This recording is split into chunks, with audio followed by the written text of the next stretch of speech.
Hello, and welcome to the sixth lecture on the scanning probe microscopies for electrical and electrochemical characterization.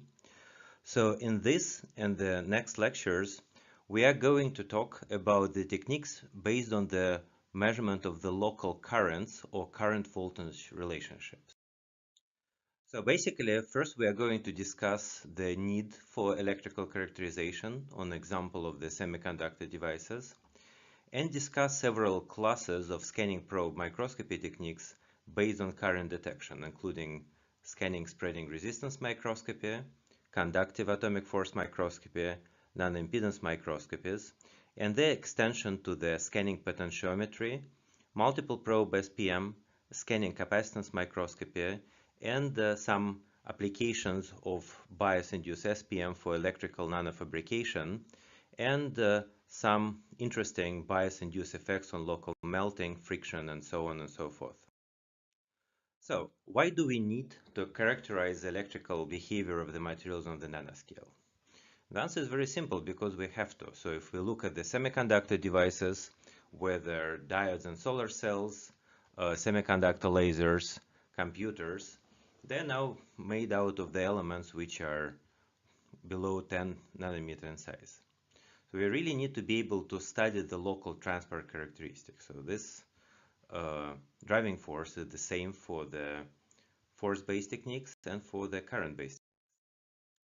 Classically, we perform the IV measurements and semiconductor characterization using the combination of the measurement electronic and the probe station, similar to the one shown on this image. So in the probe station, we have a set of the microprobes controlled by the manipulator system with the optical or electron microscopy system that allows us to position them where we want on the sample surface. And once we put them, we can perform the IV or more complex transport characterization. The problem is that using the manual manipulators, we can bring the probes as close as maybe 10 microns, but probably no better than that. The question becomes, can we use the atomic force microscope as the nanometer scale probe station? The problem is that in the standard AFM, we have only one probe. So there are multi-probe SPMs, and we'll talk about it, but the vast majority of the 50,000 plus AFM systems in the world have only one tip. So there are several ways, however, how we can use this probe to probe electrical properties. So we can measure forces, and we talked about the Kelvin probe force microscopy in the previous 5 lectures. We can measure currents, and we can measure capacitances. So in this and the subsequent lecture, we are going to talk about the application of SPM for the current probing in the scanning tunneling microscopy, conductive AFM, and the capacitive probing. So first, we need to understand how does the conductance on the nanoscale behaves. So imagine that we have a tip and we slowly bring it in contact with the surface, and we are measuring the force acting between the tip and the surface and the current flowing between the tip and the surface. Obviously, the transport regime depends not only on the separation but also on voltage, but let's assume that we are operating at very small biases where the thermionic emission or more exotic phenomena are not happening. So in this case, when we are very far from the surface, there is simply no current. So once we start to get closer to the surface, we start to have a tunneling current flowing between the tip and the surface, and the tunneling current can flow even through the atomically sharp asperity. In fact, this is how the scanning tunneling microscope works. Once we get the tip in contact with the surface, so we form a finite contact area, we start to have the classical transport regime when the current flowing through the tip surface junction is proportional to the first power of this contact radius. And arguably there is an intermediate regime between the tunneling and classical, so-called Charvin regime, when the lateral confinement of the electron wave functions in the contact area limits the current flow.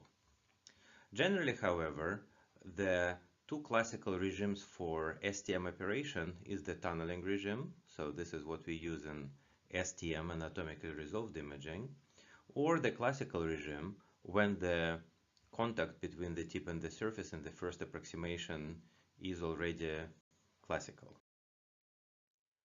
Why would these local measurements be local? So how do we know that we get the information about the properties of material below the tip rather than property of the material as the whole?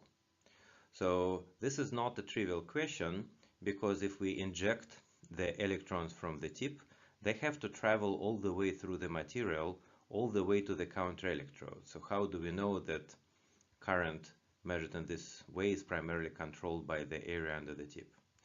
And for uniform material, it is very easy to show that this is the case. So for example, we can represent the material under the tip as the set of the hemispherical shells of the increasing radius. And then we can show that the partial resistance of each half spherical shell is going to be the 1 over sigma dl over the L square. So this is just a geometrical resistance.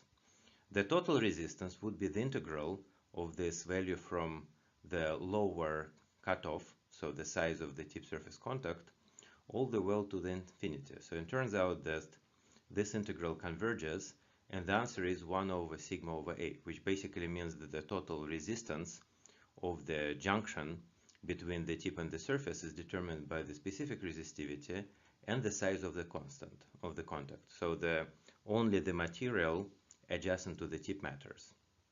And of course, in semiconductors, in the first approximation, resistivity is proportional to the dopant concentration. So if we measure the tip surface current, it will be primarily determined by the local properties of materials, and this measured resistance can be used as a tool for the dopant profiling. Of course, if we want the measurements to be quantitative, we need this contact area A to be constant and not change from point to point. So that means that we have to have a tip stable. We need to use large indentation forces so that our surface topography doesn't really that much. And we always need to be paranoid about the features in the conductance measurements which correlate with the topographic features, because this can be example of the topographic cross. Now, are the probes ideal?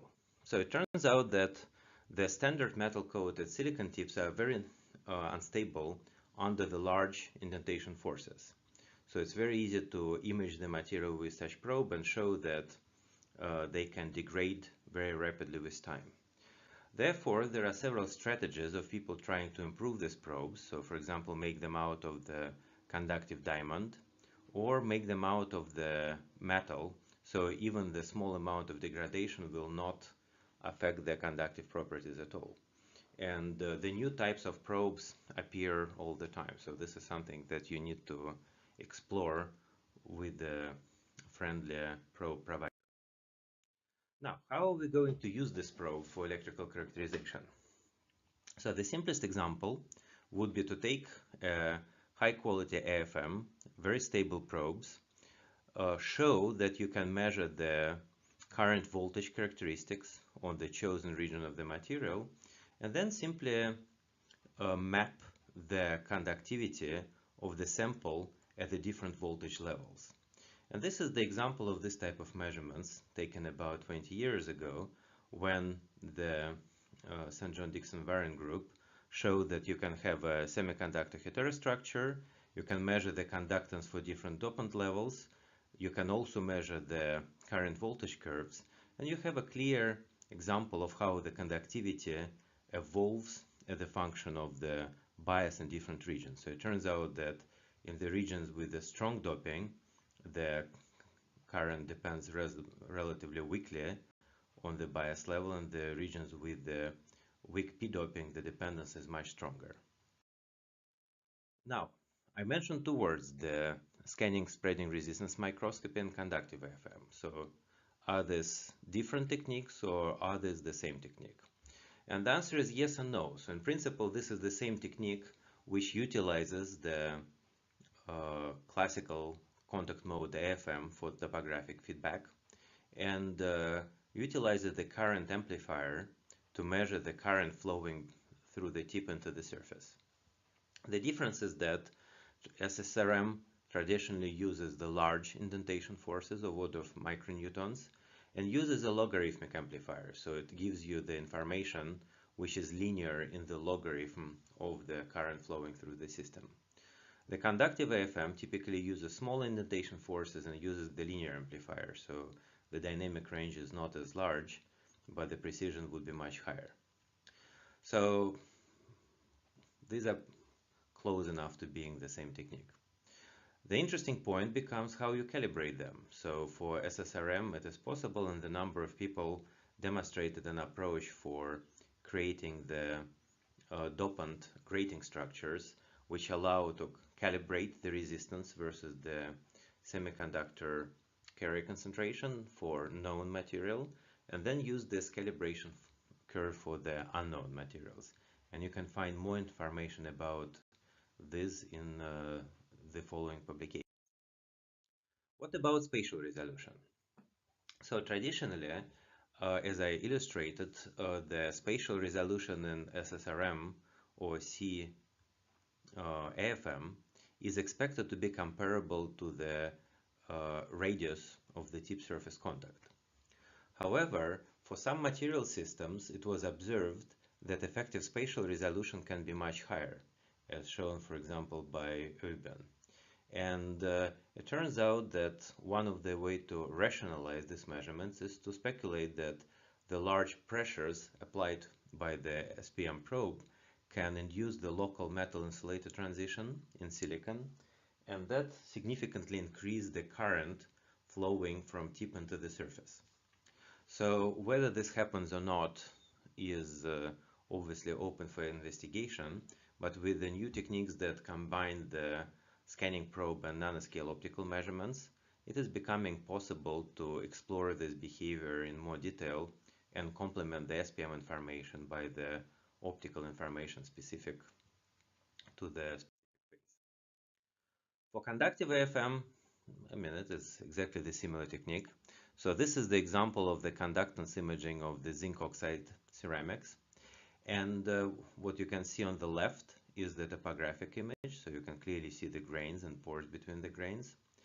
And on the conductive AFM image, you can see the surface conductivity within this material. Now, here you start to see something really interesting. So on the image on the bottom, the conductive regions are clearly associated with the protrusions on the sample surface. And we don't know whether this is a real case that the protrusions are conductive and the material between them or not, or whether this is the example of the topographic crosstalk, so the tip forms a good contact only on protrusions but not between them. With the zinc oxide large-scale image, you can see that the conductivity of the grain on the right seems to be on average higher than the conductivity of the grain on the left. And the reason why it is happening is because that in this particular material, the conductivity is no longer limited by the tip surface contact. In fact, it is limited by the grain boundary resistivity. So as long as we establish the good contact between the tip and the surface, we actually measure the resistivity of the grain boundaries around this grain rather than the resistivity of the contact junction. And I'll show you more examples of this behavior later in the lecture.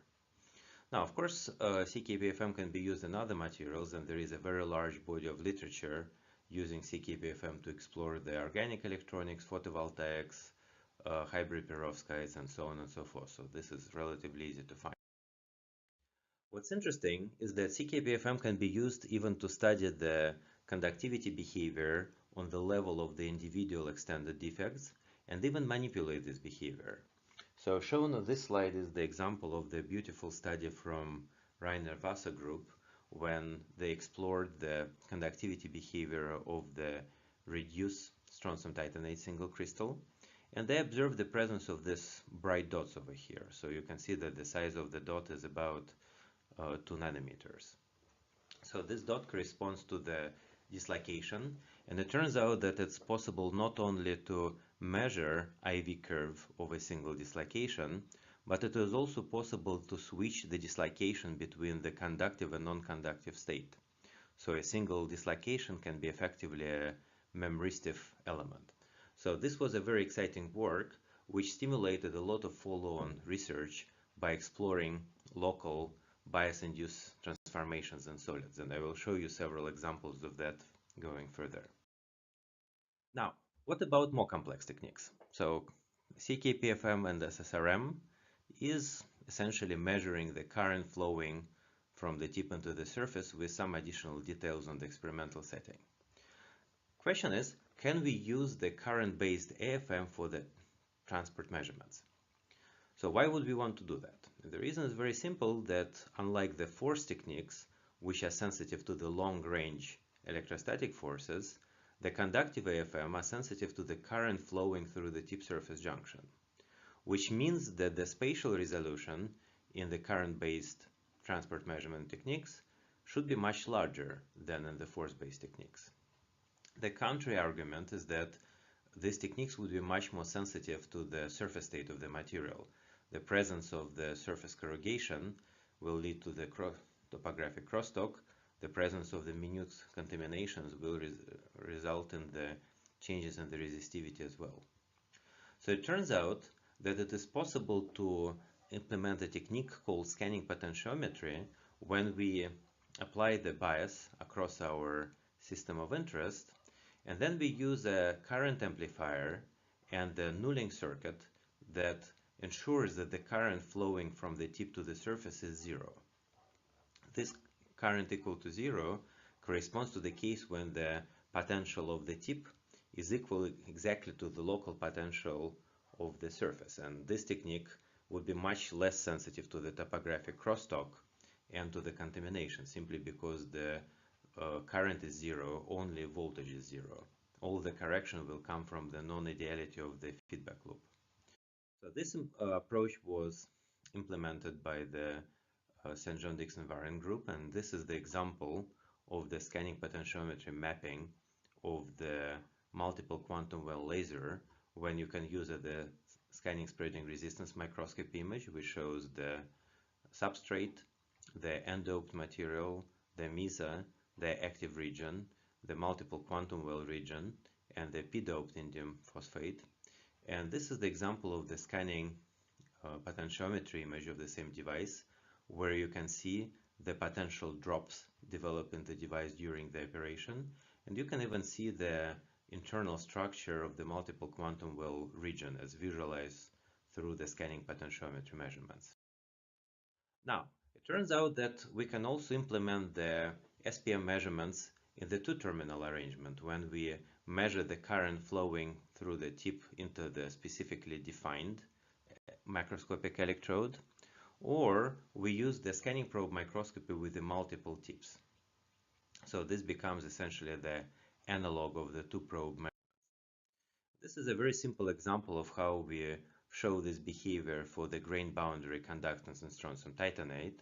So we have a bicrystal, we have our AFM tip, we put two current amplifiers that measure the current going to the left and current going to the right of the grain boundary, and we get an images of the total current. So in this case you can see that material is conductive and the grain boundary is not, and the current going to the left and current going to the right, which shows the resistance divider effect at the interface, and it shows the injection efficiency in the grain boundary.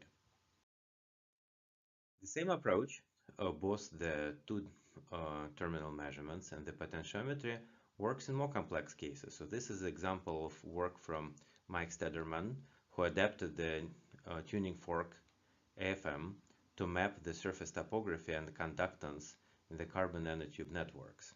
And these measurements are really complicated because measuring the current requires establishing the good mechanical contact between the probe and the object. At the same time, the carbon nanotubes are very friable, so if you want to scan them without destroying, your contact between the tip and the surface have to be relatively weak. So the use of this tuning fork probe with the metallic tip allows to combine these two countervailing tendencies and basically map the current flow inside this SW and T networks. And it turns out that the same approach can be used for the single carbon nanotube devices, where it is possible to map the transport distribution from the tip to both electrodes and map it as the function of the gate bias, so you can get a transconductance curve, and you can map the voltage divider effects and contact phenomena and the bulk resistance inside the nanotube. Now, the further extension of this approach is to incorporate the scanning probe microscopy tool, which have multiple probes. So this have been attempted by multiple groups starting from about 25 years ago, using essentially the SPM adaptation of the microscopic 4-probe measurement. So this is how the micro 4-probe looks like. These probes are manufactured all together, and the distances between them is actually pretty large, of order of microns. This is the same concept when Matsuda and company have fabricated 4 SPM probes on the classical SPM chips. And as you can see, these probes can be addressed electrically and individually. So they can be used to map the conductivity on the complex surfaces. Problem is that in this arrangement, when we have the 4 AFM tips side by side, we really cannot control the separation. It's kind of fixed by the semiconductor design. And the approach going forward with this type of measurement is the use of the 4 independent AFM or STM probes. So commercially, these tools are available from several companies, including Omicron and Multiprobe. And there are examples of the ambient and the UHV machines. So one of them is actually positioned at the CNMS, and recently it was complemented by the second machine. So this is something that you can access through the DOE user centers. So overall, the evolution of the transport measurement from the multiple probe station to multiple tip STM is shown on this slide. So the classical probe stations are available in most labs. This is a standard electrical characterization tool. And these technologies can be evolved all the way to the probe station in STM, where probes are individually controlled. They can give atomic resolution, and we can look at the specific regions using the electron microscope.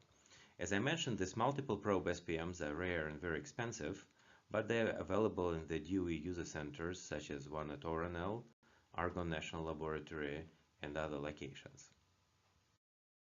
Now, what else can we do with the electrical characterization? So the second aspect of the semiconductor behavior we're interested in is the local capacitances. And the idea of taking the scanning probe microscope connected to the capacitance sensor and measuring the tip surface capacitance directly obviously is something that a lot of people find very appealing. However, the capacitance between the tip and the surface, this local capacitance, is actually very small. It is going to be much smaller than the capacitance between the cantilever and the surface, and is going to be even smaller than the remaining capacitance of the whole measurement electronic. Theoretically, we can compensate these capacitances one way or another. Practically, however, each capacitance comes with a noise, so our useful signal will drown in the high noise level of the system. So to deal with this situation and enable capacitance measurements on the nanoscale, people have come with the concept of the scanning capacitance microscopy, which measures not capacitance itself, but the voltage derivative of the capacitance. So the way it works is that the bias of the tip is modulated using the AC bias, and then the output of the capacitance sensor, modulated output of the capacitance sensor, is measured. So what this method does, it gives the information on the slope of the capacitance voltage characteristic. For linear dielectric, where the capacitance is voltage independent, SCM will give 0. For metal, where conductance is very high, it's also going to give 0. But if we're operating in the region where the capacitance of the semiconductor is voltage dependent, the signal is going to be very high, and this is something that we can measure. So this is the example of the CMOS profiling using the SCM measurements. And this is the example of the SCM calibration of the same dopant grating when the Joe Kapansky and his group have shown the SCM signal versus the tip position. They have the calibration curve, which gives them the knowledge of the dopant concentration versus position. And with this information together, they were able to fully calibrate the SCM signal and use it for the characterization of the materials. This is another example of the scanning capacitance microscopy measurement of more complex structures. So in this case, the 3,5 semiconductor quantum valence sample, when the combination of AFM and SCM at different biases gives the insight into the internal physics of this material. Here, the important thing is that you see the contrast on the SCM image only for specific voltage level. And you can imagine why it is the case, because if the capacitance voltage curve is flat, for example, in the forward or strong inversion, we don't see anything. The dc over dv is 0. At the same time, in the region when there is a strong bias dependence on the capacitance, then we start to see a strong contrast and therefore features. There is a tremendous advantage of combining the spreading resistance microscopy and SCM, because they give the complementary information on the semiconductive properties of the material. So SSRM measures the resistance, meaning the product of the carrier concentration and mobility. SCM measures the carrier concentration. So if we do the measurements on the same structure, we can extract carrier concentration and mobility independently, and ultimately with the resolution below 10 nanometers. Now, the important thing is that this type of resolution and this type of measurements are possible only when the properties of the material are extremely well known. For material and for semiconductor, it works remarkably well, because the property of the oxides of semiconductor is something that semiconductor community knows very well for rather obvious reasons. For the unknown materials such as oxide or ferroelectric or so on, without knowing the detailed surface chemistry and state of the surface, SCM and SSRM become techniques which are difficult to apply and implement. Now, this lecture would be incomplete without mentioning the transport imaging by SCM. And rather spectacular results in this direction were obtained by the Chris Nakakura group in the Sandia National Labs, who basically combined the SCM and the in situ biasing scheme. So basically he developed this neat sample holder for the SPM that allows to look at the cleaved sample inserted in the chip holder, and then use the SCM to map the internal carrier distribution in the operational devices. This is a beautiful picture of the operation of the p-channel test structure, which shows the formation of the conductive channel between the source and the drain. So if you look at the first image, here the gate bias is 0, and you see the conductive regions under the source and drain, but you can also see that under the gate the channel is not conductive. If we start to increase the voltage, so we go from 0 to -1 volt, you start to see that there is a protrusion in the strongly conductive region, but still the material is, the p-doped regions are still separated by the insulating region where there is no electronic transport. And finally, if we increase the voltage a little bit more to -1.75 volts, you start to see that we have the inversion and we have a continuous conductive channel from source to drain. So now our transistor is in the conductive state. Now, to summarize, the SCM and SSRM are the complementary techniques. They both can distinguish semiconductors, but SSRM will distinguish linear conductor and dielectric, and SCM will not. At the same time, SCM will distinguish the linear and non-linear dielectric material. They are commercially available, so most of the commercial microscopes will include some option for this type of measurements.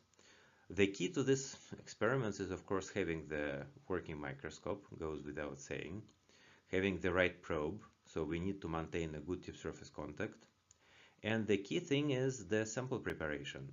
Even the minute contamination or surface irregularities are going to affect the contrast. So practically that means that these techniques can be used for the semiconductors or epitaxial films where the surface preparation is well established. For most other systems, you need to make your sample work, so that will take some effort. And that probably explains why this technique are used relatively less over the last years. Now, what about impedance? So in one of the previous lectures, we talked about the impedance measurements, and we said that the property of the material at finite frequencies can be often described through the combination of resistors, capacitors, and inductors. So the relevant parameter that provides insight into the physics of this device is the impedance that can be measured by the response of the system to the periodic bias as a function of frequency. Now, can we measure the impedance on the nanometer scale?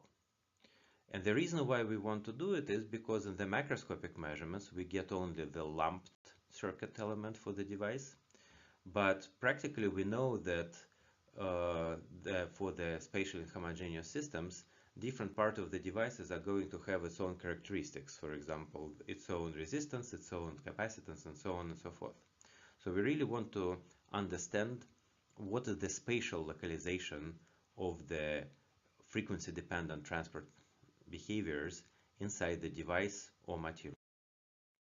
How can we do that? So traditionally, the impedance measurements are implemented through the designed electronics that measures the impedance as a function of frequency and is carefully calibrated to avoid the crosstalks, and you make a correction for the open circuit, closed circuit, and so on and so forth. In general, characterization procedure is that you do the impedance measurement, so you take the data, impedance versus frequency, you try to construct the equivalent circuit model, you try to fit this equivalent circuit to the impedance data, and if the fit is good, you take the result. If the fit is not good, you pick a different equivalent circuit, and you always try to keep it as simple as possible to avoid the overfitting, but not too simple. And then once you find a good fit, you get the parameters that describe your material. Problem, of course, is that you really don't know what these parameters correspond to. For example, if I measure the impedance between these two electrodes, I will have the information on two resistive elements, and one of them can be the electrode and another of them can be grain boundary, or maybe one of them is a grain boundary and the second is the property of the grain.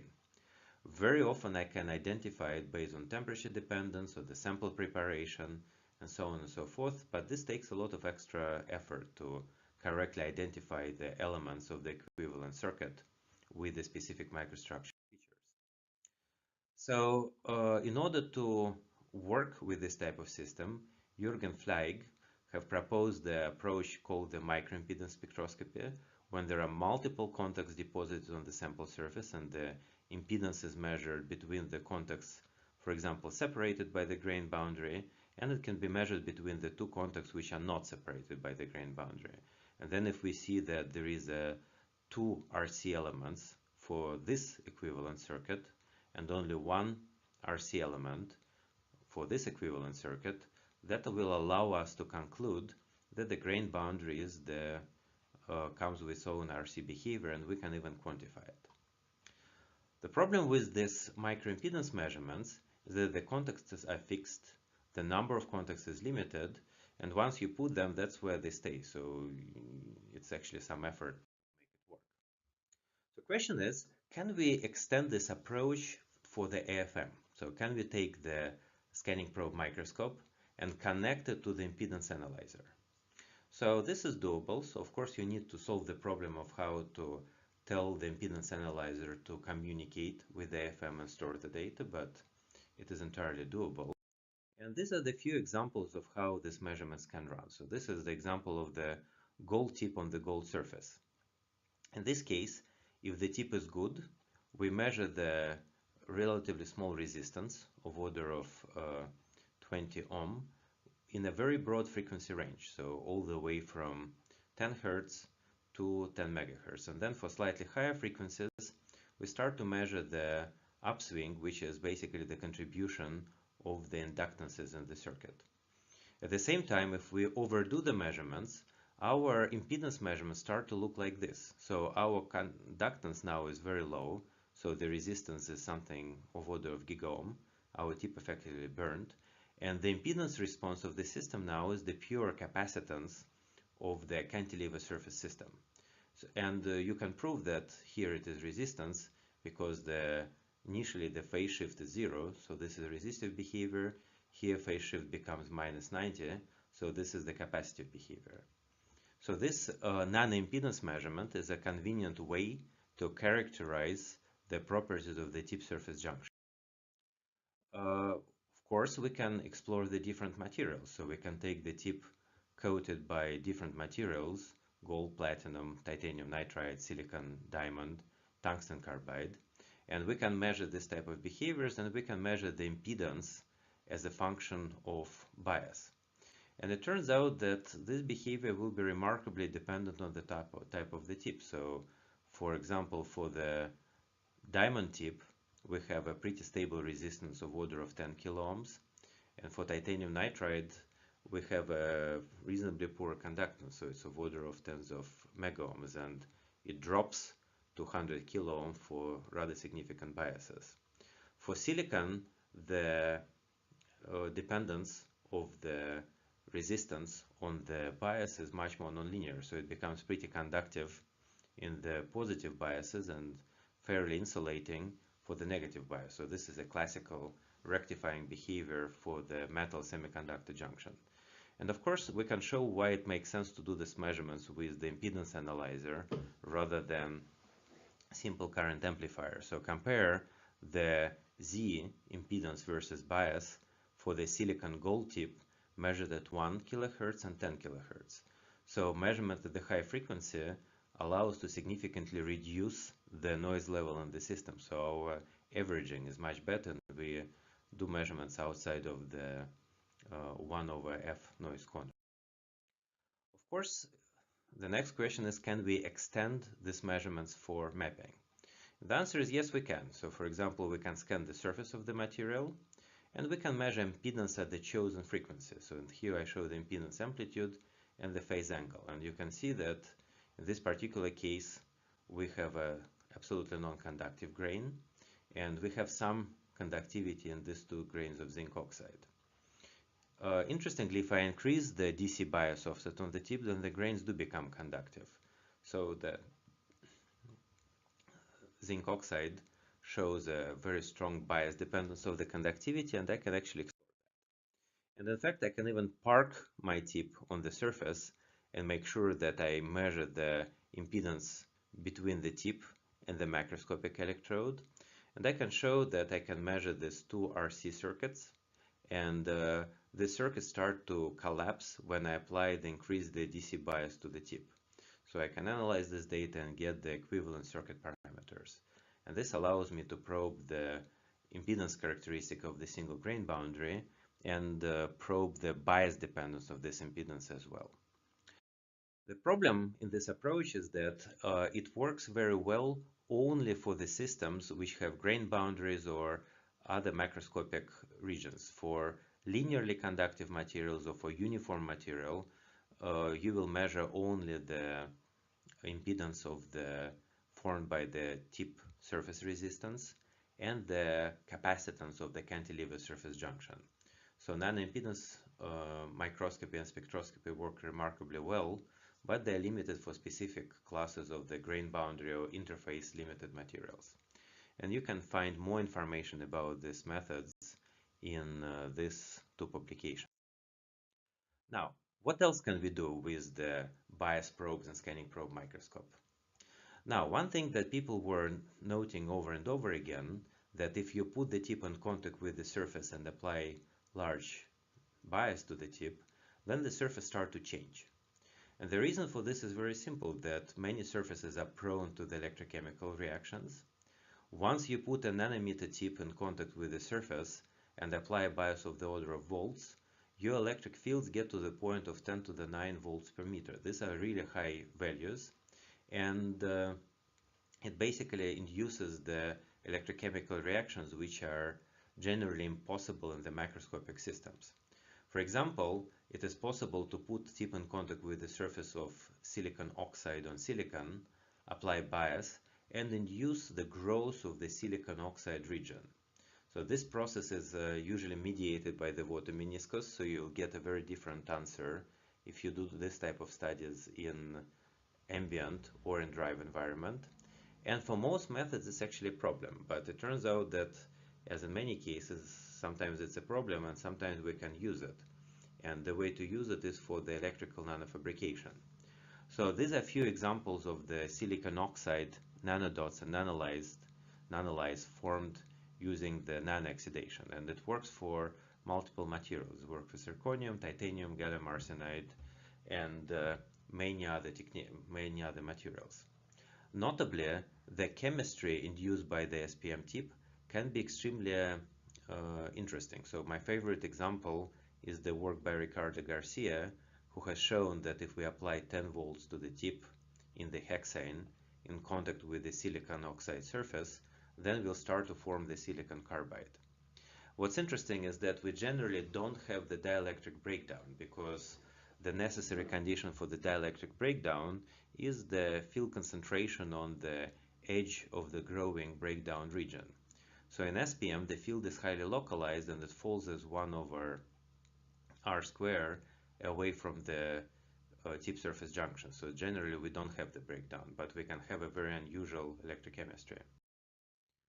So the same approach can be used for other cases. So in this case, the electrical nanofabrication was implemented for the resist case. So the Sugimura and company have deposited the resist layer on the surface of the silicon oxide on silicon. They use the AFM in order to selectively reduce this surface monolayer, and then they perform the classical lithography by dissolving silicon under the exposed region. So this is the example of the grooves formed on the silicon surface using this AFM lithography method. It turns out that the spectrum of phenomena that we can harness in order to induce tip-induced fabrication is actually much broader. So Miskita and Stemmer have shown that we can use the tip to simply electrify the surface, so to deposit the charge that stays on the surface for some time. And then if we expose the surface to the solution containing the particles of the opposite charge, they will stick to the surface directly. This is the example of them writing the ETH and drawing the positive and negative cross on the surface, and then they're depositing nanoparticles on the lines where the charge was deposited. So clearly the amount of the deposited material depends on the amount of the deposited charge, and that's not really large, but the method. And of course, we can introduce the more classical electrochemical reactions.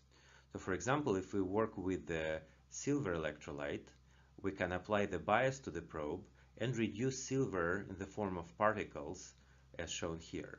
And then we can use the mechanical motion of the tip to actually remove these particles and leave the empty holes where the material used to be. So these are two examples of this work coming from the Stanford group and from the NIMS group in Japan. Turns out that many materials will show the unusual behaviors in the strong electric fields on the tip surface junction. So I've shown you the example of the charge deposition and electrochemical reactions, so metal reduction or oxidation. It turns out that sometimes the physical properties of material change in response to strong electric fields. And this is the example of the bias-induced plasticity of the polymer. So if we put the tip in contact with the surface and apply electric bias to the tip, then the tip will start to fall through the material surface. There are multiple mechanisms as how this can happen. So some of it is the increased electrostatic forces in the tip surface junction that causes the polymer flow. Some of it is the tip-induced electrochemical reactivity, but the point is that whatever is the mechanism, we can use it for material patterning. And it turns out that this mechanism is also strongly mediated by the presence of water layer. So if we systematically study the tip penetration inside the material as a function of voltage and humidity, we start to have a very strong dependence, and for low voltages we need to apply the high biases to the tip. For higher humidities we need to apply considerably low voltages. So if the humidity changes from 10 to 90%, then the critical voltage changes by about a factor of 5, and also the current flow between the tip and the surface becomes totally different. And you can read more about this work in this publication by Evgeny Strelkov. Now, it turns out that the area of this bias-induced phenomena is even more exciting for the inorganic materials. So this is just a short snapshot of how we can explore the bias-induced phenomena on the surfaces of simple non-conductive but soluble materials as a function of bias and the function of the humidity. So what you see here is a set of diagrams when we show the time dependence on the voltage. So the blue curve is the bias we apply to the probe, and the red curve is the mechanical displacement of the cantilever. What we can do is we can plot this mechanical displacement as a function of voltage, and it tells us whether the tip moves under the action of the bias or not. So in this case it kind of moves nicely, in this case it does something strange. We can also measure the current flowing between the tip and the surface, and for example in this case there is absolutely no current, this is just a noise. So it turns out that on many material surfaces application of bias to the tip in contact with the soluble surface results in the irreversible processes. So we can map the phase diagram that shows the regions when, as a function of temperature and humidity, when nothing happens, there is irreversible deformation. There is appearance of the irreversible deformation but still no current flow, and then in some conditions we have the current flow and the irreversible deformation. And it turns out that what basically happens is that application bias to the probe results in the electrocapillary condensation of the water layer, and material just locally melts. And if we turn the bias off, then the water instantly evaporates and we have this beautiful stalactite left on the surface in the tip surface area. So this is rather remarkable behavior, and it turns out that we can use it not only for modification of the surface, but we can also use it for lubrication. So if we apply bias, magically the contact between the tip and the surface becomes much more, the coefficient of friction becomes much slower. So this is extremely interesting area, and there is relatively small amount of studies in this regard, but these are the few publications where you can explore this in more detail. Now, one of the characteristic aspects of the current voltage measurements or surface modification by SPM is that we get a very large amounts of data. So think about it this way. If we get a SSRM or SCM image, this is just a two-dimensional data set. I've already shown you the examples of the SCM and SSRM images which are bias dependent, which basically means that just getting one image is not enough. You need to get a stack of images corresponding to the different voltages. And there are different ways it can be done. It can be done by collecting images one by one, changing the voltage from image to image, or it can be acquired by measuring the IV curve on each sample surface. So first we explore the voltage domain, and then we explore the spatial domain. The question becomes, what are we going to do with this data once it is available? And let me illustrate the few examples of how we can approach this problem using the data mining techniques, but I'll show you the examples using for the scanning tunneling microscopy. So in this case, we go to the regime when we get atomic resolution, we operate in the tunneling regime, and we get a really high quality data. And this is the example of the scanning tunneling microscopy image of the gold-doped barium iron 2 arsenicum 2. So this is a layered material, it can be cleaved. And when you look at it in the STM, you start to see the dark spots corresponding to the gold atoms. So there is an argument that there is a strongly inhomogeneous electronic properties which are related to the emergence of additional magnetic order inside the um, SDW phase. Question is, how can we analyze it? So, okay, we can run what is called the CITS, the continuous tunneling spectroscopy. And in these measurements, we basically acquire the IV curve at each spatial pixel on the surface.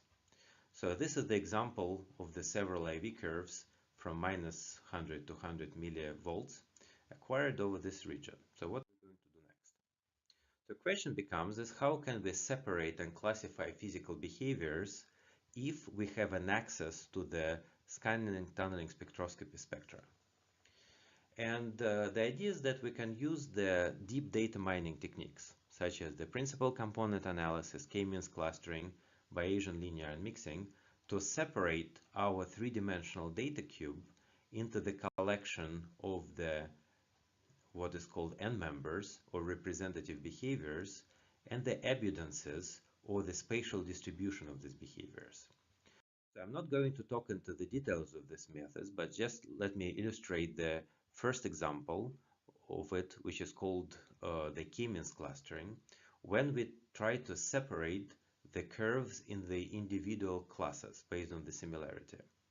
So the algorithm for it is can be mathematically written down as this. You just try to separate the data in the given number of clusters in such a way that the clusters are most similar within itself and most different one from another.